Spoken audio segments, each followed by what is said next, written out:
Olá, boa noite. Levantamento do Instituto Datafolha divulgado em janeiro deste ano mostra que mais da metade dos brasileiros é favorável à pena de morte. Nós fomos às ruas saber a opinião das pessoas. Hoje tem mercado de trabalho com vagas abertas de estágio e emprego para você que está em busca de oportunidades. Vocês, pais ou responsáveis, sabem como deve ser a relação entre a família e a escola? Tem bate-papo no estúdio. Vamos falar com uma professora da Faculdade de Educação da UFO sobre essa parceria necessária e de que forma ela deve funcionar. Hoje tem o último capítulo da série sobre Sebastião Bernardes de Souza Prata Grande Otelo. O TV Notícias está começando.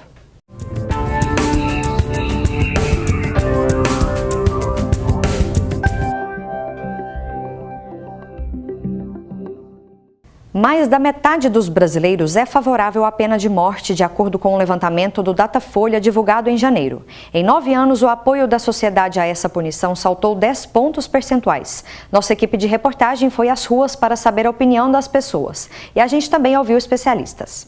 Nas ruas, são várias as opiniões sobre a pena de morte.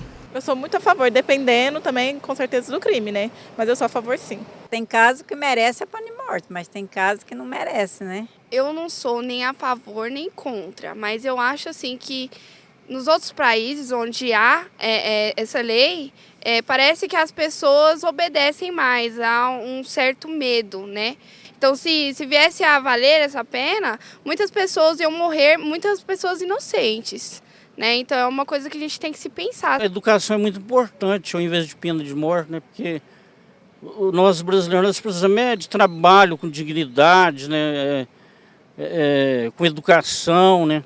Então, eu acho bem complexo, né? Se a gente for parar para pensar, é para refletir, né? Porque às vezes tem casos que sim e tem outros casos que não, né? Tem gente que ainda não pensou sobre o assunto ou não tem certeza do que acha em relação ao tema. Eu não tenho nenhuma opinião formada sobre isso, não. Eu também não tenho nenhuma opinião formada sobre esse assunto. O Datafolha divulgou em janeiro que 57% dos brasileiros são a favor da pena de morte. O professor da Faculdade de Direito da UFO explica que essa penalidade não está prevista na Constituição brasileira. A pena de morte ela é vedada, ela é proibida pela Constituição brasileira. Ela prevê uma exceção. No artigo 5º, no seu inciso 47, na linha A, ela diz: salvo nos casos de guerra, pode ser aplicada a pena de morte. Mas, em regra, a Constituição brasileira, por considerá-la uma pena degradante, uma pena ofensiva à dignidade da pessoa humana, não prevê a adoção da pena de morte para aprovação legislativa ou para adoção como política criminal. O resultado divulgado em janeiro é o maior índice de apoio à pena de morte observado desde 1991. Em 10 anos, a taxa de apoio a essa pena cresceu 10 pontos percentuais. Na opinião do professor de Direito, o apoio a medidas rígidas, como a pena de morte, está vinculado a momentos de crise. É situação de crise social e é cíclico. A própria Datafolha, que vem com uma certa regularidade fazendo essa pesquisa, há mais de 10 anos, vem mostrando variações. Há um núcleo de 30% a 40% que mais ou menos se mantém com uma forte posição e convicção de que a pena de morte seria uma, digamos, saída, uma solução para o combate à criminalidade, alegam alguns. No entanto, há uma variação quanto o maior apoio a soluções de tipo aparentemente fácil, como essa, a pena de morte, né?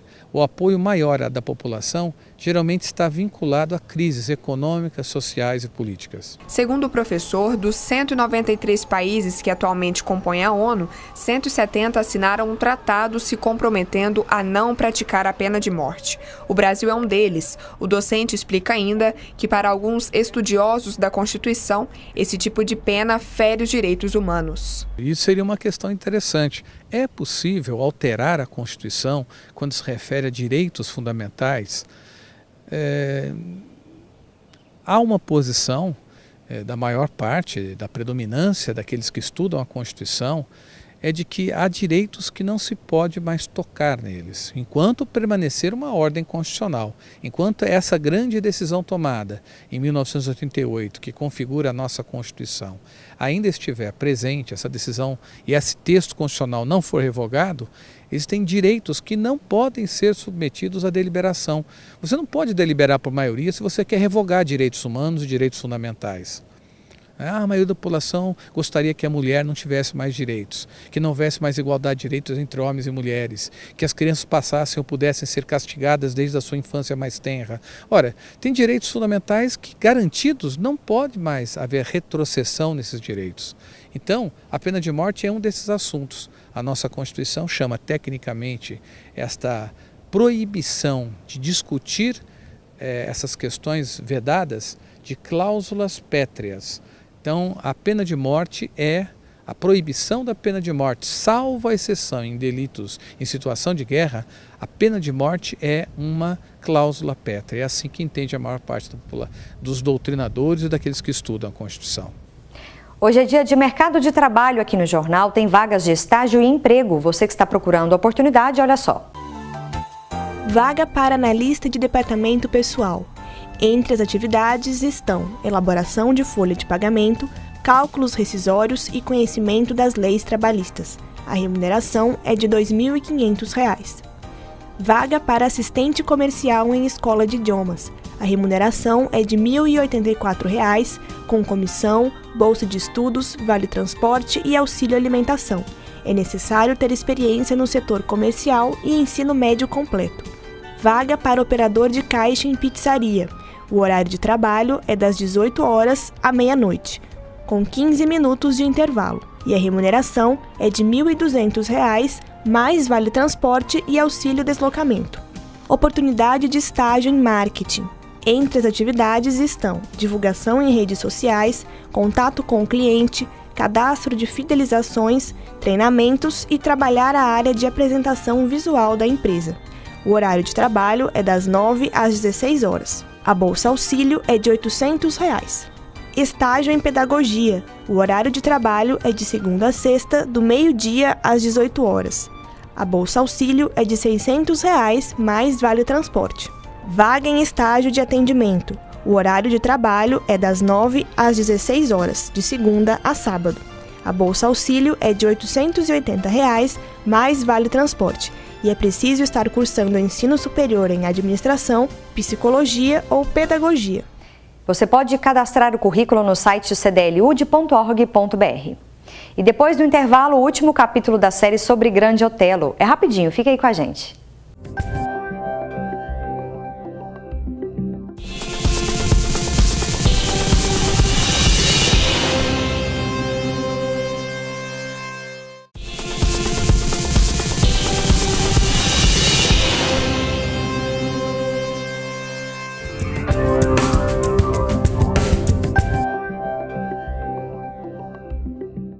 E agora vamos ao último capítulo da série sobre Grande Otelo, produzida pelo Núcleo de Arte e Conteúdo da TV Universitária. O documentário conta a história do mineiro de Uberlândia. Estava trabalhando na Rádio Educadora, na Rede Bandeirante.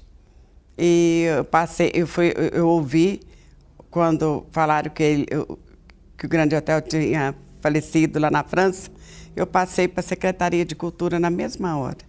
Apesar de que muita gente desconhecia, né?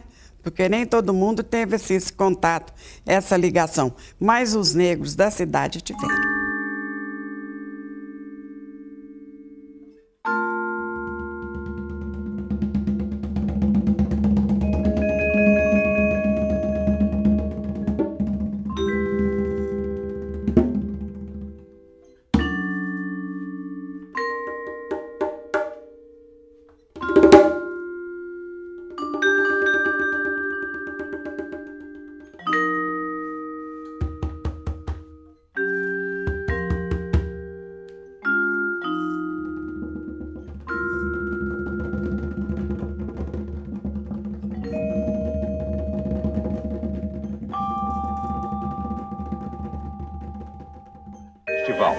Não morreu, não. A muita gente, assim como eu, que acredita na sua força. Você só precisa ser grande.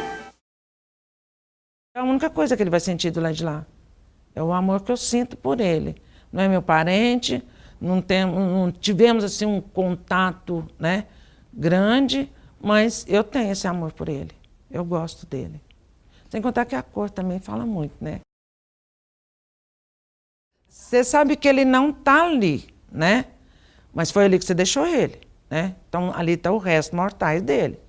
E como tem o gosto dele, aí eu converso com ele.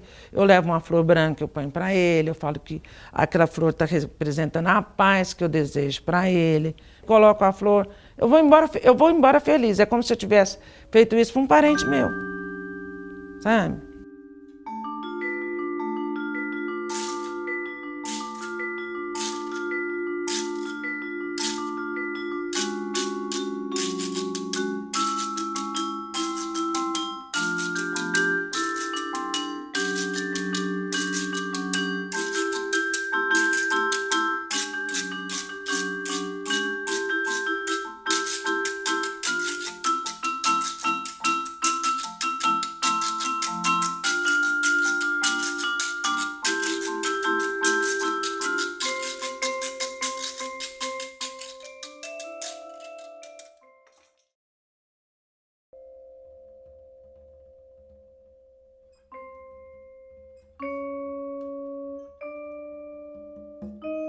A história, assim, a gente tem até muito pouco para falar a esse respeito. Falta mais conteúdo de coisas que ele deve ter feito, né, durante toda a sua trajetória. Ele deixou aquela comunicação vibrante, aquela marca número 1 para ser seguidos aí para muitos negros aqui da cidade. Porque como é que você vai falar de Grande Otelo se você não sabe nada sobre ele? Então, igual o Grande Otelo, é conhecido como Grande Otelo, mas Sebastião Prata, ele merece muito mais. Esse negro forro, sempre servindo de forro, presença rara, mas necessária em quase todo lugar. Esse negro cabideiro, sempre servindo de forro. Não, não, não. Eu não quero ser apenas mais um negro que deu certo. Eu quero um Brasil repensado. Eu quero negro em todo lugar. Este negro cabideiro, presença rara, mas necessária em quase todo lugar? Não, não, não.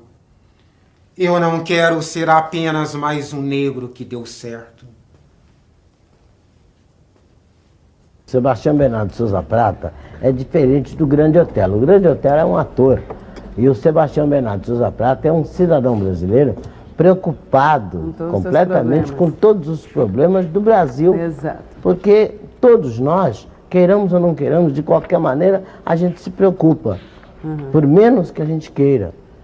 E isso me embaratina, às vezes eu não tenho vontade de trabalhar, fico meio desanimado. O sujeito Sebastião, ele vai se constituindo e reconstituindo ao longo do século XX, do nascimento, é isso que nós pegarmos do nascimento à morte. Então, Sebastião nasce em 1915, é o seu nome, e aí o primeiro nome assumido por ele é Sebastião Bernardes da Costa, que é o nome de batismo. Numa relação com a cidade de Uberlândia, nós podemos lê-lo como Sebastiãozinho da tia Silvana, ou Tizil, eram os apelidos recebido por ele em São Pedro de Uberabinha. Numa relação com São Paulo, você tem Sebastião Pequeno Otelo, numa relação com a cantora Abigail de Parecis, que leva ele para São Paulo. Nos ensaios de música, as experiências que ele tinha em São Paulo, o maestro D'Alessio pede ele para cantar a Tosca de Shakespeare. O Otelo, cantor lírico. Numa relação com as companhias negras de teatro revista, você vai ter o Pequeno Otelo. Também ainda em São Paulo, com a família dos Gonçalves, você tem o Otelo Gonçalves. Na experiência que ele tem no Rio de Janeiro, mais especificamente em 1935, você tem um nome artístico que vai vincular lá o cinema e o teatro e vai fazê-lo conhecido nacionalmente com a ideia do Grande Otelo. Passei a ser o Pequeno Otelo. Pequeno Otelo. Tanto que eu no colégio assinava, no Instituto Modelo Caetano de Campos, Escola Modelo Caetano de Campos, eu assinava Otelo. E como eu passei para a tutela da família Queiroz, eu me assinava Otelo Queiroz. Isso aí é outra história. A família Queiroz é outra história. Mas uma história muito bonita também. Uma história de adoção, parece. Fui adotado pela família Queiroz, da família do professor Queiroz Filho. Daí eu passei para o Coração de Jesus e assinava ainda Otelo Queiroz. Eu passei a assinar no meu nome certo, Sebastião, que não é meu nome certo, Sebastião Bernardo Souza Prata, quando eu precisei de um contrato para o Cassino da Urca para trabalhar com a Josefine Baker em 1939. Fantástico. Porque eu sou, na realidade, Sebastião Bernardo da Costa. Eu não gostava do Bernardo, botei Bernardes. Da Costa eu desprezei, peguei o nome da mamãe, Souza, e o nome da família que o papai era agregado, Prata. Sebastião Bernardes de Souza Prata. Em arte, Otelo. Depois a crítica do Rio de Janeiro me batizou Grande Otelo, por intermédio do Jardel Gércules, que me lançou como The Great Otelo, cantando um fox que dizia assim: Congoland, África, Jungle Band, África.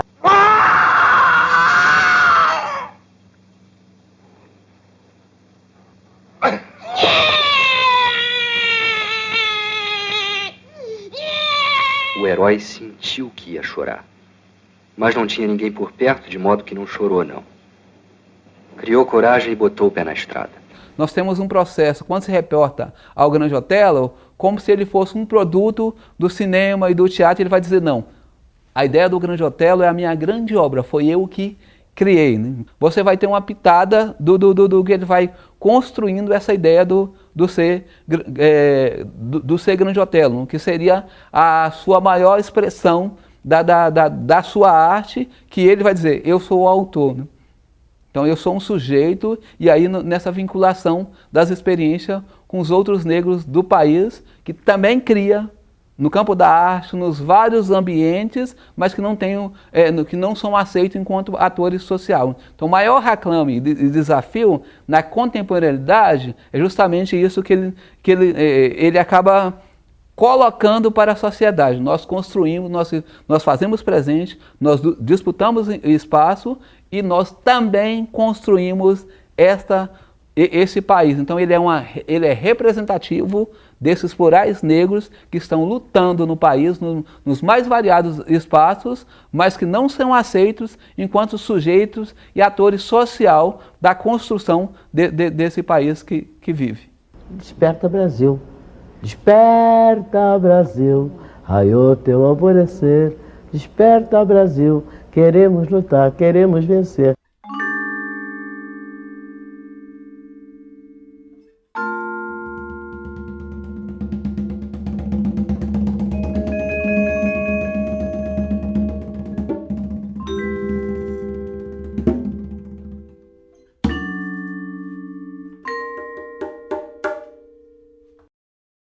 Mas um malandro fechou o paletó, eu tive dó,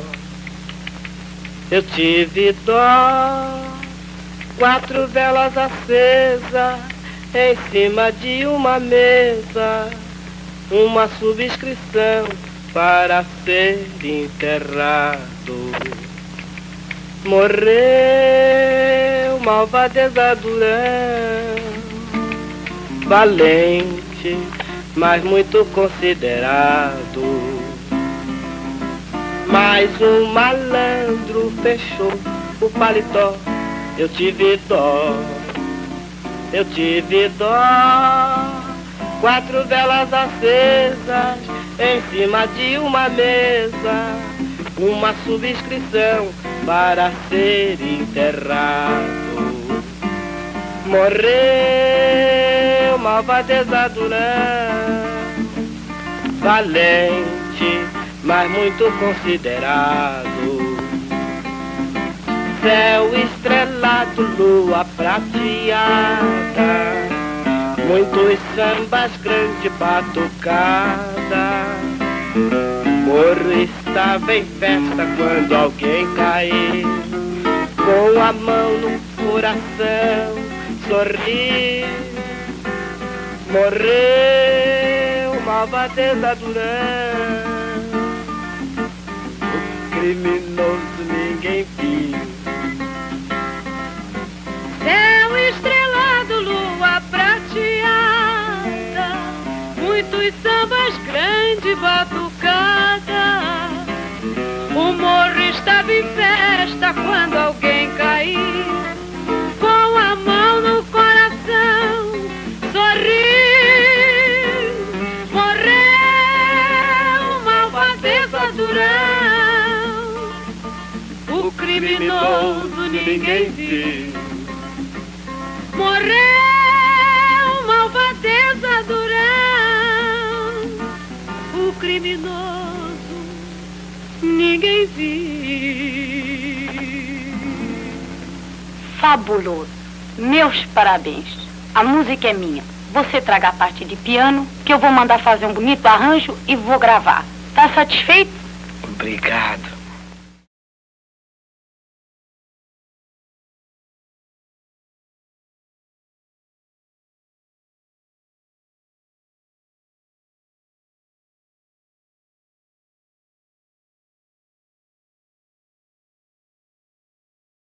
E amanhã tem série nova no TV O Cultura. Vamos conhecer mais sobre a história do Congado em Ituiutaba e a presença da mulher na liderança dessa manifestação cultural. Depois do intervalo, previsão do tempo para Uberlândia e outras cidades de Minas. Vamos falar ainda de educação. Como deve ser a parceria entre família e escola? Quais as funções de cada uma? O que fazer para que esta relação seja harmoniosa? No próximo bloco, vamos conversar com a professora da Faculdade de Educação sobre esse tema.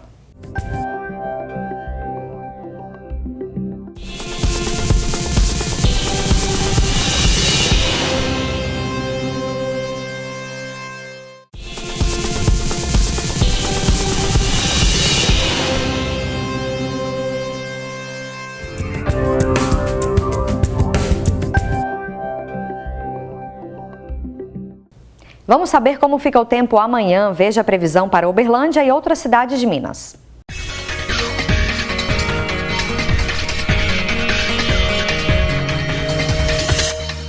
Mínima de 21 e máxima de 27 graus em Uberlândia. A previsão para sexta-feira é de chuva na cidade. Em Lagoa Formosa deve chover a partir da tarde. As temperaturas variam entre 19 e 30 graus. Em Presidente Olegário, a probabilidade de chuva é de 80%. Os termômetros podem marcar temperatura mínima de 20 e máxima de 34 graus. Mínima de 19 e máxima de 31 graus em São Gotardo. A previsão é de chuva com trovoadas a qualquer hora do dia. Em Carneirinho, a probabilidade de chuva é de 80%. A temperatura varia entre 25 e 35 graus. Vocês, pais ou responsáveis, têm uma boa relação com a escola dos seus filhos? Vocês sabem como deve ser essa parceria? Nós convidamos a professora da Faculdade de Educação da UFO, Giovana Mello, para a gente bater um papo sobre esse assunto. Boa noite, Giovana. Boa noite. Obrigada, viu, pela presença aqui no TV Notícias. Eu que agradeço. Bom, essa parceria precisa existir e isso já é sabido, né, Giovana? Agora a questão é como tem acontecido essa parceria? Como que você pensa?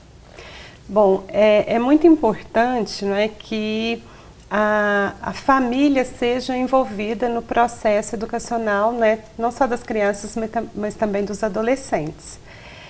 E isso é uma questão, inclusive, legal. Né? Então, desde a Constituição Federal, a Lei de Diretrizes e Bases da Educação Nacional, a LDB 9394 de 96, o Estatuto da Criança e do Adolescente, pontuam essa necessidade, né, do envolvimento e da responsabilização das famílias pelo processo de escolarização dos seus filhos.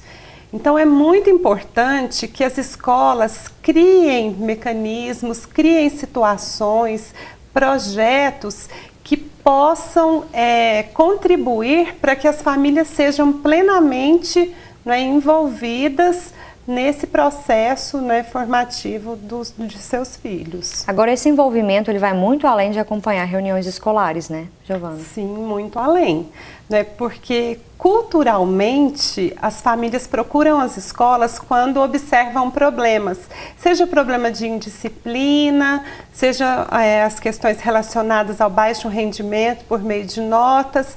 Então, quando a família geralmente procura a escola é porque há problema.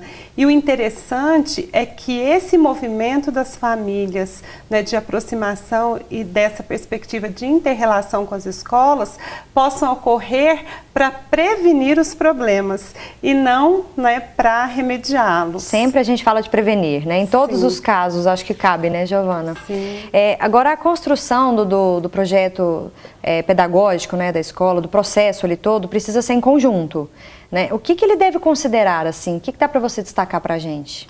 Bom, primeiro pensar que o projeto político-pedagógico da escola é o documento mais importante, né, que traz ali os princípios, a missão da escola, todo o planejamento da escola. E esse é um documento que, em essência, ele deve ser elaborado coletivamente, a partir das necessidades de cada realidade, de cada contexto. Então, trazer a família para a escola para discutir essas questões significa um ganho muito grande, né, do ponto de vista da qualidade da educação, né, que será desenvolvida ali naquela escola, a qualidade, né, do trabalho pedagógico que será realizado. Agora, você enxerga desafios nesse processo? Porque estamos passando por mudanças a todo tempo, né, Giovana? E além disso, são muitas crianças, a escola está cheia, a questão das mídias sociais, da internet. Como é que você pensa essa questão assim, de trabalhar isso? Bom, são inúmeros desafios, né? Nós sabemos que é preciso ter clareza das funções, né? Qual é a função da escola, né? A função social da escola, a função social da família. E é muito importante destacar que a família é a principal matriz de desenvolvimento afetivo, social, cognitivo das crianças. E esse desenvolvimento, ele ocorre também na escola. Então, se nós pensarmos, né, na questão da infância, a escola e a família são as duas instituições mais importantes com as quais as crianças têm esse contato. E as famílias hoje também passam por muitas transformações, né? O tempo das pessoas, né, em função dessa realidade que se vive, ele tem sido cada vez mais diminuído do ponto de vista das relações pessoais dentro de casa. Então, são pais que trabalham jornadas duplas, jornadas triplas. As crianças muitas vezes ficam ali sob a companhia ou da televisão, ou do tablet, ou do computador.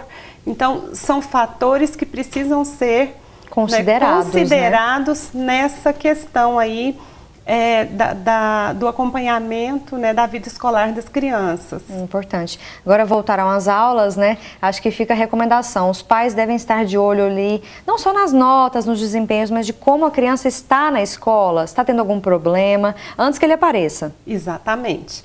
E é importante destacar que a qualidade desse acompanhamento, né? Então, não é a quantidade de tempo que se destina a esse olhar, a essa orientação para os filhos, mas a qualidade desse processo, né, dessas relações que são estabelecidas dentro da família, né? O pai, a mãe, o irmão mais velho, toda a família pode contribuir, se organizar, criar um ambiente favorável para que a criança ou o adolescente entenda que aquele momento é o momento de se dedicar, não é, às tarefas escolares, ao estudo, não é, à complementação daquilo que a escola propõe. Disciplina, rotina, né? Dedicação, né? Sim. Agora, e para os gestores, qual a recomendação principal? Bom, é muito importante que a escola compreenda as necessidades, né, das famílias com relação a esse processo. Então, ressaltar a importância de que o projeto político-pedagógico assegure, não é, projetos, programas, atividades que a família possa ser integrada, né? E nós temos várias pesquisas que demonstram índices em que, quando as famílias são próximas da escola e demonstram esse envolvimento, isso reverbera diretamente no sucesso escolar, não é, das crianças, dos adolescentes. Então, é criar condições, criar situações para que a família seja envolvida e não apenas que a família seja convidada a estar na escola quando há problemas a serem resolvidos. Muito interessante a reflexão. Obrigada, viu, Giovana, por conversar com a gente. Eu que agradeço. E o TVO Notícias de hoje termina aqui. Você acompanha agora mais notícias no Jornal Minas, segunda edição. Boa noite.